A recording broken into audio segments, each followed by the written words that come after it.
it's Marie from Papercrafts. Welcome back to my channel. I'm back today with a 12x12 process video, and this one is for Cut to You, so it does class as an advertisement. I'm using this awesome Rosey Posey Background cut file for my layout today, and those cute little pictures of my new puppy Bella. She looks like butter wouldn't melt, but don't be fooled by that cute exterior. She's a little monkey, but those particular pictures, I did manage to get her to sit still for a couple of minutes to get some shots of her when we first got her. We've only had her for a few weeks. So I'm using this awesome background cut file today.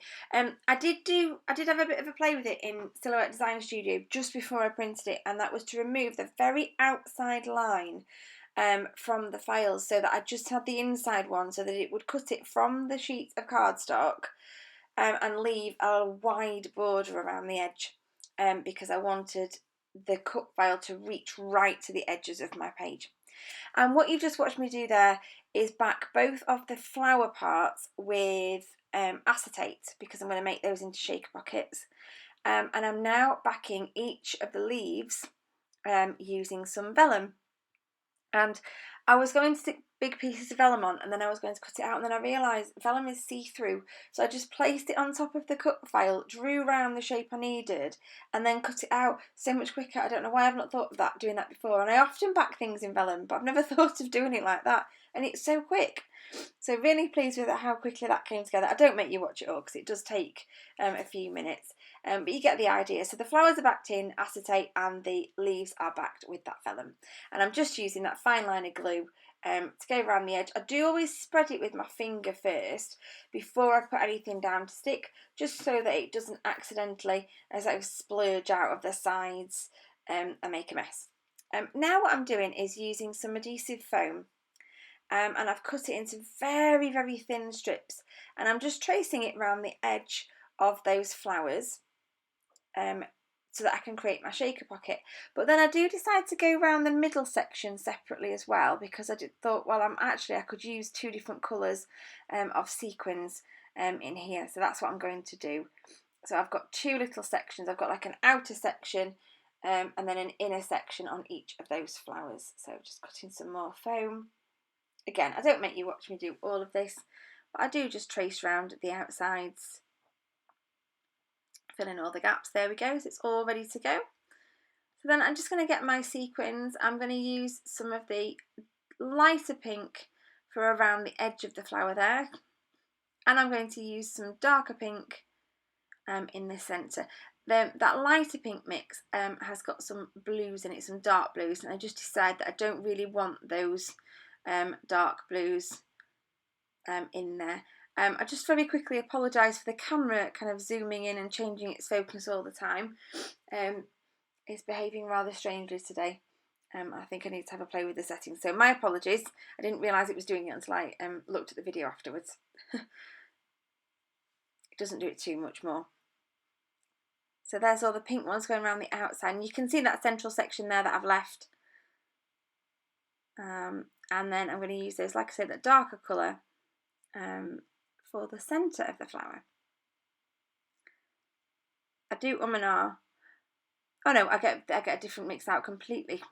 A really lovely dark colour. Just picking out the largest of the sequins there, because I didn't really want those in there. So I just had a pick up of it, and I had a look underneath just to make sure it looked good.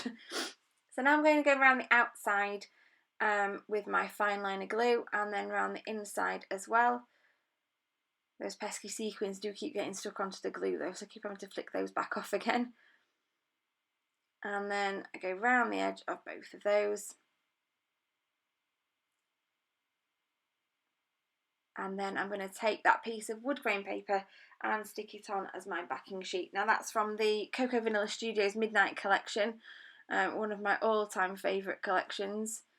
I don't get to scrap with pink very often, because I predominantly scrap my little boy, so I don't get to, like I say, I don't get to use pink very often, but I thought, well, Bella's a little girl, so I can use lots of pink for her.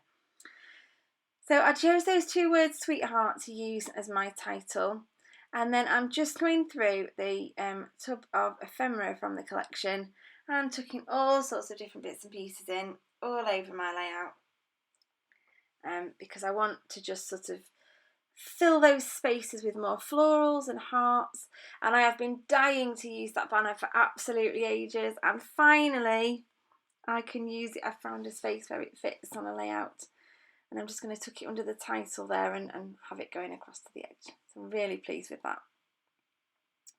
So just going through, finding lots of the flowers from the collection, and lots of, there's a couple of bits of florals that I've found, some hearts. Again, apologies for the camera doing its weird thing. It's every time I move my hand it seems to want to refocus itself. So lots of flowers going in.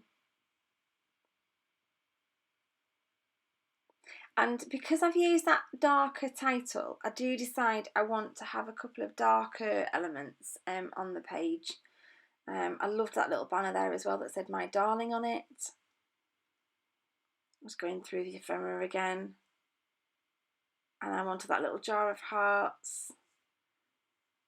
I just had loads of fun with this one, tucking in loads of embellishments. I do this sometimes on layouts, that I will have layouts that are absolutely covered in things, and then other layouts where I put very few on, but this is one I wanted to go to town on. And I do like the fact that for this one I did print the photographs in black and white, and I do think against that pink and that wood grain background they just stand out beautifully. So really, really pleased with how that's worked. So just now going round with some fine liner glue and some little foamy dots just to prop up everything, and I haven't taken everything off to put it back again. I'm just moving as few things as I can just to make sure that I end up with things where I want them. So where I've done sweetheart there, I've propped up the end of the word that comes off the cut file and just put glue on the bit that goes over the top of the cut file, just to try and get the levels of things correct. And then I'm going to go for this top corner now. I do chop tiny little pieces off the flowers just so that they tuck under the edge really well and don't sort of stick out too much. That's that one done in that top corner.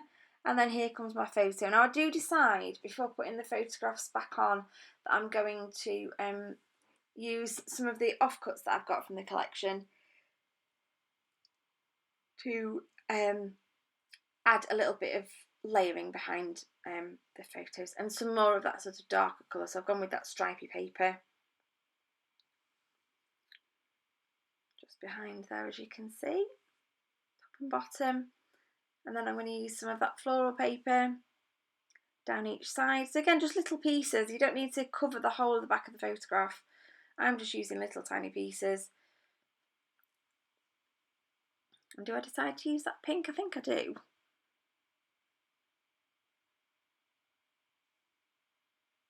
I'm sure I do. Yes, I do. Put a little bit of pink behind as well. Tie it all in together. And again, just little strips going down the sides, not covering the whole thing. And then I decide, because I've used the stripy paper, that I don't need that little frame, so that one just gets put to the side. So I'm getting some adhesive foam now, popping that on the back of my photograph. And I do a mixture here of double-sided sticky tape and glue, just to really make sure that this photograph is going to stick and it's not going to move. So just tucking it in under that leaf there, and then popping that little banner that says "My Darling" on it. A couple of little hearts getting stuck down the side of that photograph, and that banner getting tucked in as well. There we go. And then some more flowers being tucked under the edge and along the top of that photo. I'm not going to have any left, I don't think. I think I've used most of them on this layout, but they fit so well with the cut file. I couldn't leave them off.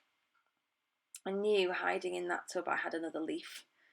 I just wanted to pop another little leaf on there and one up there as well.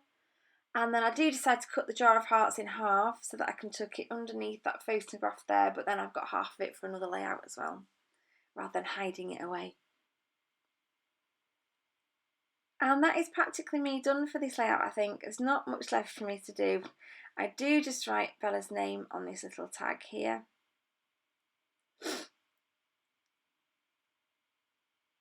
I do it in grey first. It doesn't look quite right. It doesn't quite match in, so then I think I change it to black and do a different one. And then I'm much happier with how that looks. Anyway, thank you ever so much for watching. I hope you've enjoyed this process video today. I certainly enjoyed making this one, such a pretty layout. Head on over to the Cut to You shop and check out all the new release cut files. There's some beautiful floral ones this month, and there are so many in the shop now to choose from.